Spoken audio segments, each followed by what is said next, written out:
அண்மை செய்தி வேங்கை வயல் விவகாரத்தில் உண்மையான குற்றவாளிகளுக்கு தண்டனை வழங்க வேண்டும் என தமிழக வெற்றிக் கழக தலைவர் விஜய் கூறியிருக்கிறார்.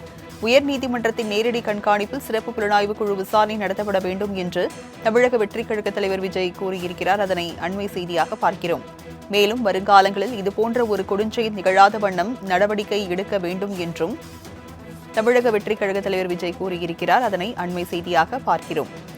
வேங்கை வயல் விவகாரம் மனித தன்மையற்ற செயல் என்றும் இதற்கு சிறப்பு புலனாய்வு குழு விசாரணை தேவை என்றும் தமிழக வெற்றிக் கழக தலைவர் விஜய் கூறியிருக்கிறார். உண்மையான குற்றவாளிகளுக்கு தண்டனை வழங்க வேண்டும் என்று தமிழக வெற்றிக் கழக தலைவர் விஜய் கூறியிருக்கிறார். அதனை நாம் அண்மை செய்தியாக பார்க்கிறோம். மேலும் உயர்நீதிமன்றத்தின் நேரடி கண்காணிப்பில் சிறப்பு புலனாய்வு குழு விசாரணை நடத்தப்பட வேண்டும் என்றும் வருங்காலங்களில் இதுபோன்ற ஒரு கொடுஞ்செயல் நிகழாத வண்ணம் நடவடிக்கை எடுக்க வேண்டும் என்று தமிழக வெற்றிக் கழக தலைவர் விஜய் கூறியிருக்கிறார். விவரங்களை செய்தியாளர் ராஜேஷ் வழங்க கேட்கலாம். ராஜேஷ், தமிழக வெற்றிக் கழக தலைவர் விஜய் என்ன சொல்லியிருக்கிறார்? விவரங்கள் என்ன? ராஜலட்சுமி, வேங்கு வயல் விவகாரத்தை பொறுத்த வரைக்குமே விஸ்வரூபம் எடுக்க தொடங்கி இருக்கிறது. அந்த வகையில் திமுகவில் கூட்டணியில் இருக்கக்கூடிய கட்சிகள் எல்லாம் சிபிஐ விசாரணை வேண்டும் என்று தெரிவித்திருக்கிறார்கள். அந்த வகையில் இன்றைக்கு தமிழக வெற்றி கழகத்தின் தலைவர் ஒரு நீண்ட நெறிய அறிக்கை ஒன்றை வெளியிட்டிருக்கிறார். அதில் வேங்கை வயல் விவகாரத்தில் உயர்நீதிமன்றத்தின் நேரடி கண்காணிப்பில் சிறப்பு புலனாய்வு குழு விசாரணை நடத்தி உண்மையான குற்றவாளிகளுக்கு தண்டனை வழங்க வேண்டும் என்று குறிப்பிட்டிருக்கிறார்.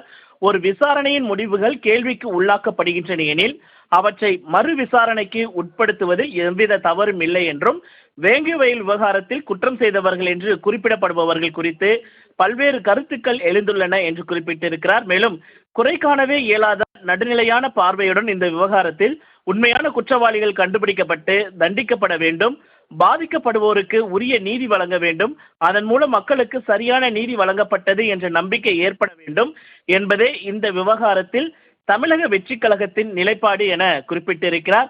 மேலும் மாநில அரசின் கட்டுப்பாட்டில் இருக்கும் சிபிசிஐடி ஏற்கனவே விசாரணை நடத்தி காலதாமதமாக விசாரணை அறிக்கையை தாக்கல் செய்துள்ளது. ஒன்றிய அரசின் சிபிஐ விசாரணைக்கு உத்தரவிடப்பட்டால் அது மேலும் காலதாமதத்தை ஏற்படுத்தும். இது வேங்கை வயல் மக்களுக்கு விரைவாக நீதியை பெற்றுத்தராது. வேங்கை வயல் விவகாரத்தில் உண்மை குற்றவாளிகள் தண்டிக்கப்பட வேண்டும். வருங்காலங்களில் இது போன்ற ஒரு கொடுஞ்செயல் நிகழாத வண்ணம் நடவடிக்கை மேற்கொள்ளப்பட வேண்டும். ஆகவே கடும் கண்டனத்துக்குரிய மனித தன்மையற்ற செயலான வேங்கை வயல் விவகாரத்தில் உயர்நீதிமன்றத்தின் நேரடி கண்காணிப்பில் சிறப்பு புலனாய்வு குழுவை நியமித்து விசாரணை நடத்தி உண்மையான குற்றவாளிகளுக்கு தண்டனை வழங்க வேண்டும் என தமிழக வெற்றிக் கழகம் சார்பில் கேட்டுக்கொள்கிறேன் என அந்த அறிக்கையில் விஜய் தெரிவித்திருக்கிறார். ராஜலட்சுமி, விவரங்களை வழங்கியதற்கு நன்றி ராஜேஷ்.